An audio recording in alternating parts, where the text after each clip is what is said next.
Howdy, I'm Robbie Bland, and welcome to week 3 of my comic book catch-up show. For those who don't know, I am Robbie Bland. I have been on YouTube for about 10, maybe a little over 10 years now.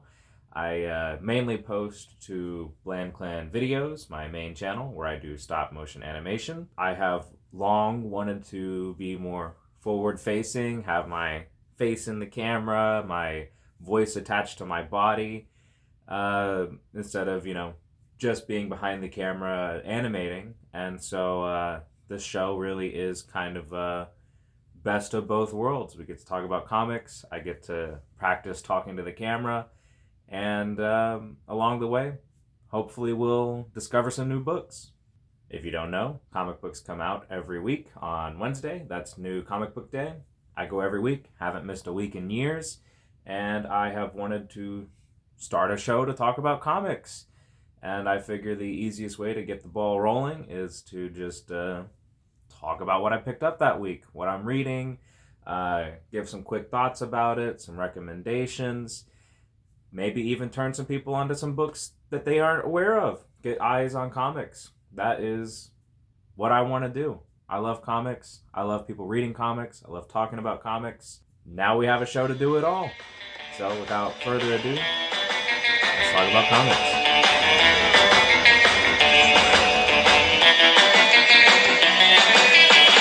He's Robbie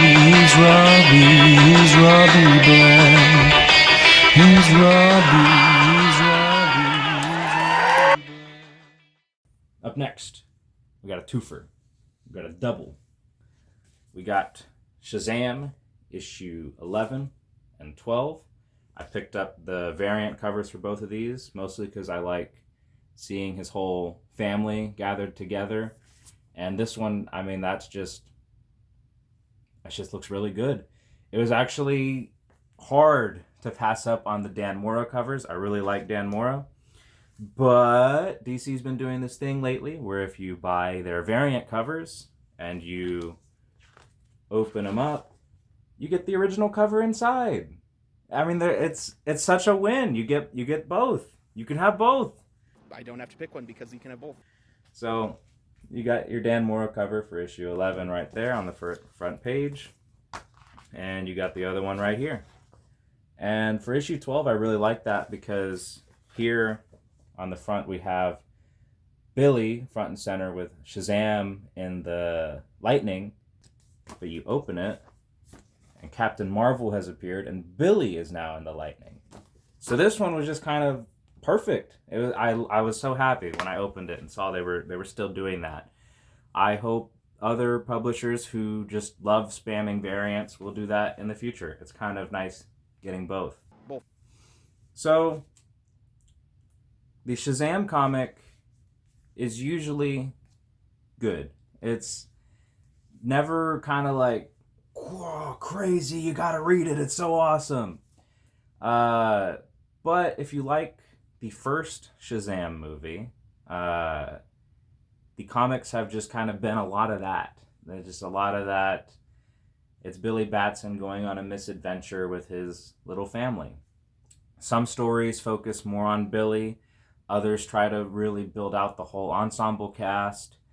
The writer before this, I think Mark Waid, was telling some very Billy-centric stories. The first 9-10 issues of this book were kind of very Billy focused. It was him having to deal with his powers kind of getting out of control, out of whack, because the gods who feed the powers of SHAZAM were sort of hijacking his body and manipulating him to their own godly ends. You know how they are, interfering in the affairs of man. Zeus! And that was fun. I liked it. When I saw the creative team was switching over to writer Josie Campbell with art from Emanuela Lupacchino, colors from Trish Mulvihill, letters by Troy Peteri, I got excited because I actually love when Josie Campbell plays with these characters. I really liked the mini that Josie wrote for Mary Marvel, I think called The New Champion of Shazam, something like that. It was Mary going off to college, having to navigate being alone as an adult for the first time, that kind of second coming of age that happens, and also dealing with all kinds of magic, crazy things going on. And so, as much as I liked Mark Waid before this, I was really excited to see Josie taking the reins. I really like and trust Josie Campbell with these characters.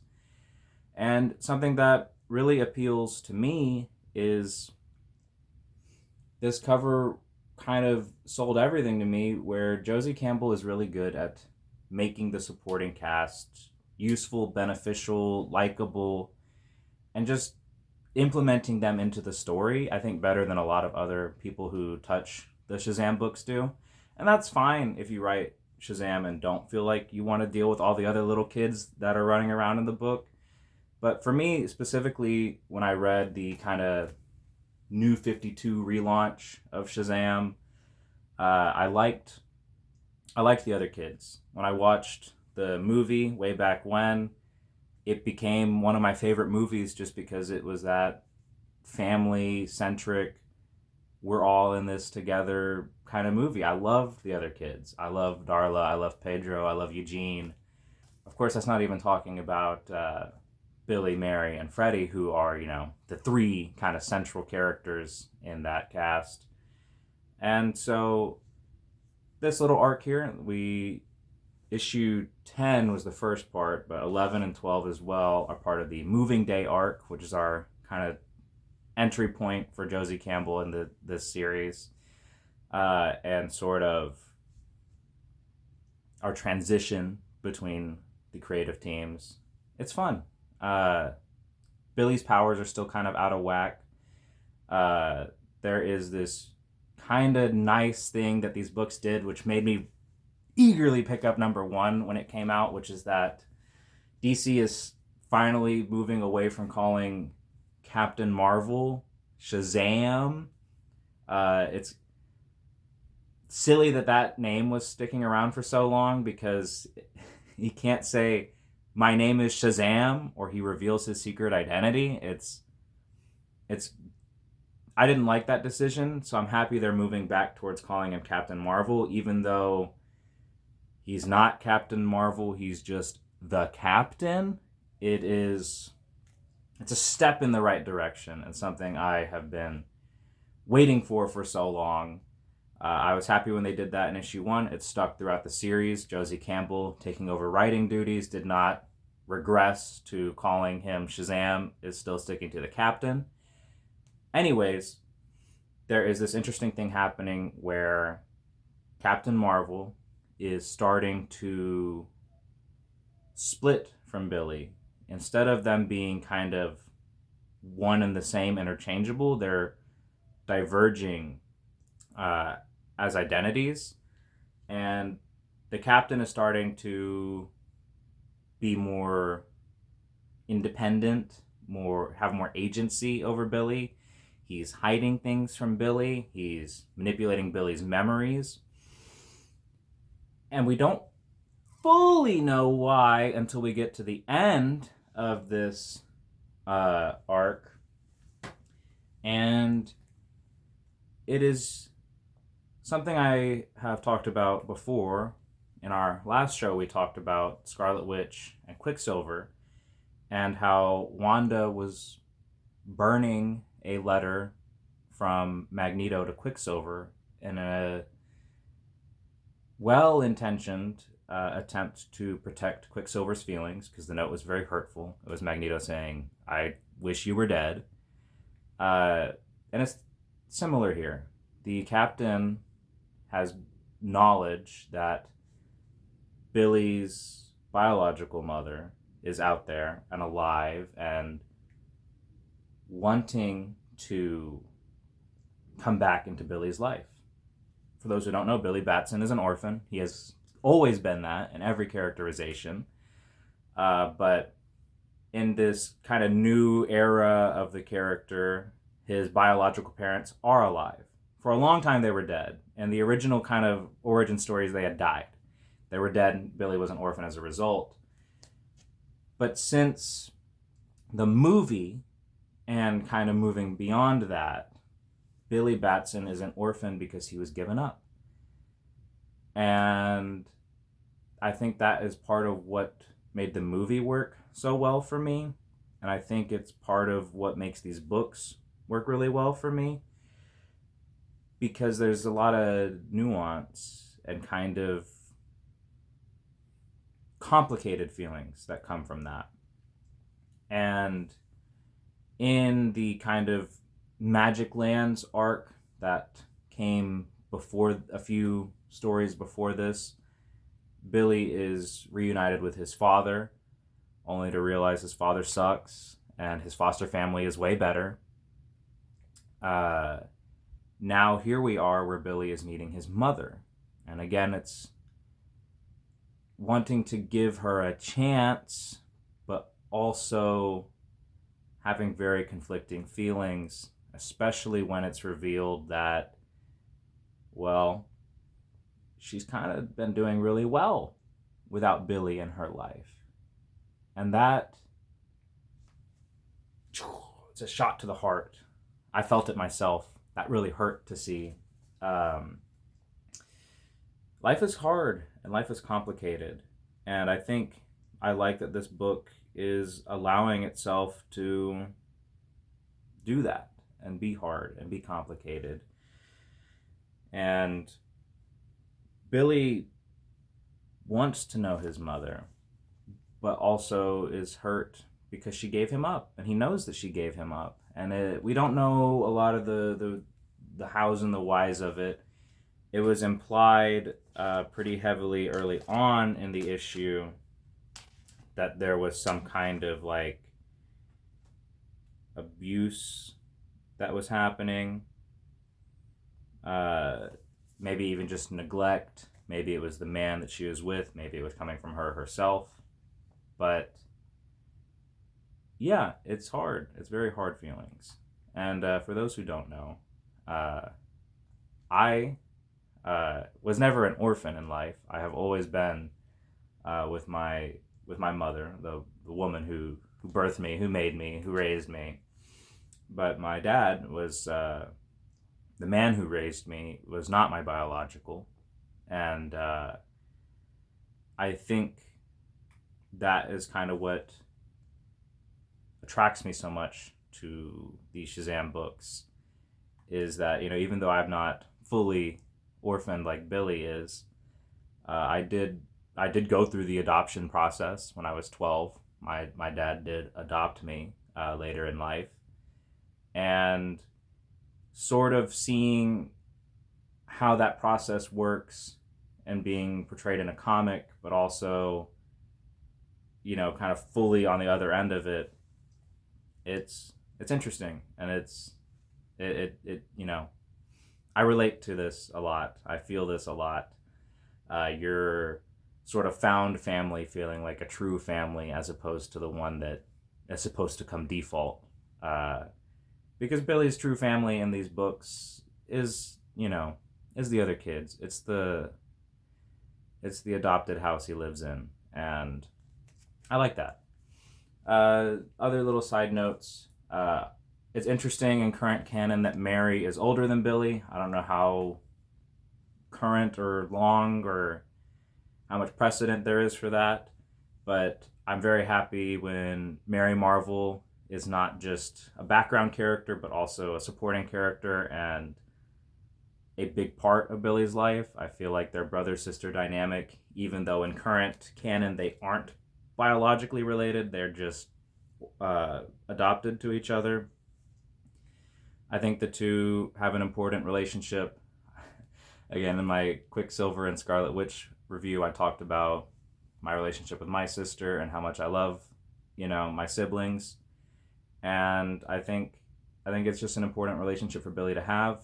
I like how, you know, her being older, more experienced, she kind of works as a mentor to kind of the human world, while he also kind of helps mentor her to the superhero world. And I like it. I really, really like. I like this book. I'm gonna keep reading it, especially with Josie Campbell on the title again. As long as she's writing the book, I trust that Mary and the kids will be, not front and center, but definitely standing alongside Billy, and that's where I want my Captain Marvel books to be. So I'm really enjoying this series. Some additional thoughts on SHAZAM. I think that there is a lot of good intention that goes into trying to protect someone from information that might harm them. I think the book kind of made it implied that maybe the captain's intentions or desires were nefarious, or that he had become evil or corrupted. But he ends up kind of revealing he's just as human as Billy is, because he cares a lot about Billy, and he knows that the information that his mother is sending to him are going to be hurtful, that Billy will be hurt by what his mother is out there doing. And so he is just trying to protect Billy by keeping him ignorant. Ignorance is bliss, as they say. And so that resonated with me a lot.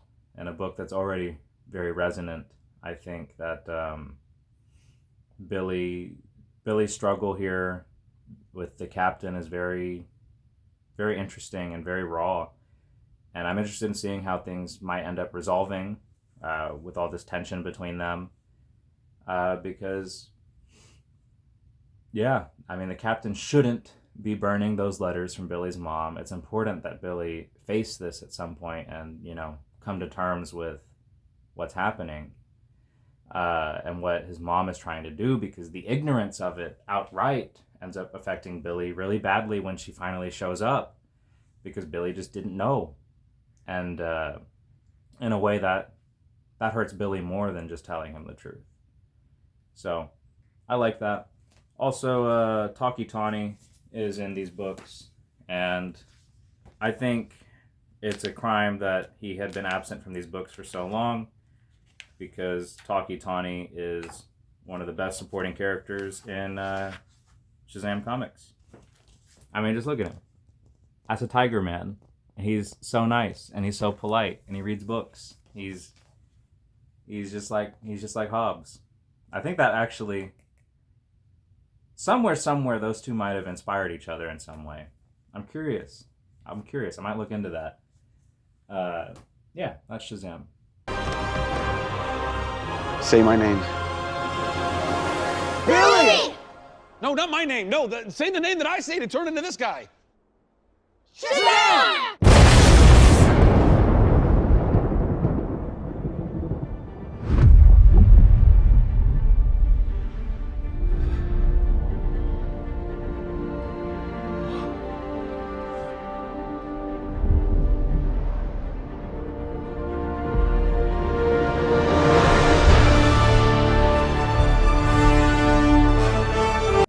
With all that said, this has been my 2-hour comic book catch-up for this week. This one's going to be fun to edit. I flubbed up a lot, but had a good time. There were some interesting reads. I hope I didn't spend too much time just recapping stories, and hope I got to talk about substance a little bit. If you want to know what else I do, I do stop motion animation on YouTube under the name Bland Clan Videos. I just put out a new video, Beta Ray Bill versus Starfire. This month in June, I have 2 very short videos coming out. They're sort of oddball matchups. We'll see when they drop. They're filmed already. I'm just working on getting them edited. I have recently begun experimenting with YouTube Shorts. I've been clipping my content, but also re-editing some things. I'm now doing these little verses edits you see here. Those are exciting. Beyond that, check out my best friend Caleb King's Kickstarter for his comic. I'm gonna just replay the segment from the first week. I think I think that was just the perfect way to talk about that.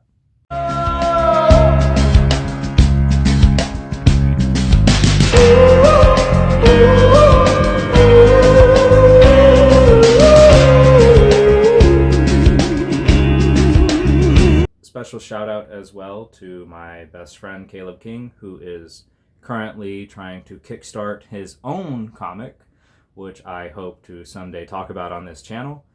Swallowed Still, the Kickstarter link will be in the description, and here's some nice little visual stills. It is good. It's emotional. It's a very human-driven story about one person's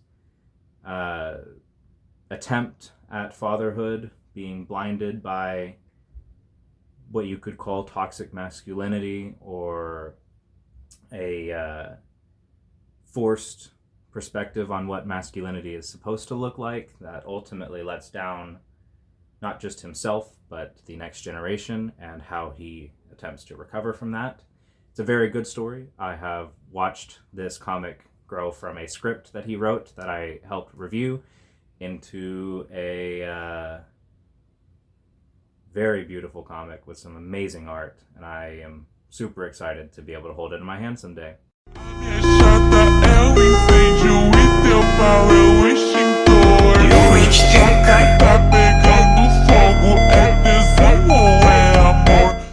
You should also be on the lookout for trying to talk about Civil War and Late Night with the Devil, the movie talk show I do with my friend Israel. He is currently editing our most recent episode where we talk about those two movies. It's a good one. It's a fun one. You can also go see us talk about Godzilla -1 and Godzilla X Kong and Madam Web. We will abso-fucking-lutely be talking about Venom 3: The Last Dance when it drops in October. I'm so excited for that. We will also be talking about In a Violent Nature at some point. We got a lot of things happening over there on the Israel channel. So, with all of that said, thank you so much for watching. I appreciate the support that this channel has been receiving. It has been awesome. I did not expect anyone to pay attention to this or even want to hear me talk about comics for an hour, maybe 2 every week. But it's so cathartic. It feels good. It feels good to do this. I've wanted to do this for so long. I've done trial tests in the past and just not been satisfied, but I think we have a good format going here. It's very simple. The editing is relatively light on my end, which means I can really put these things out. Again, I do have some things going on behind the scenes where I'm going to be working on longer, more focused videos where I'll be going more in depth on some things. There's just a lot of things going on in my life right now, and a lot of split focuses, but rest assured we're going to be doing all kinds of stuff on this channel real soon. With all that said, thank you again so much for watching.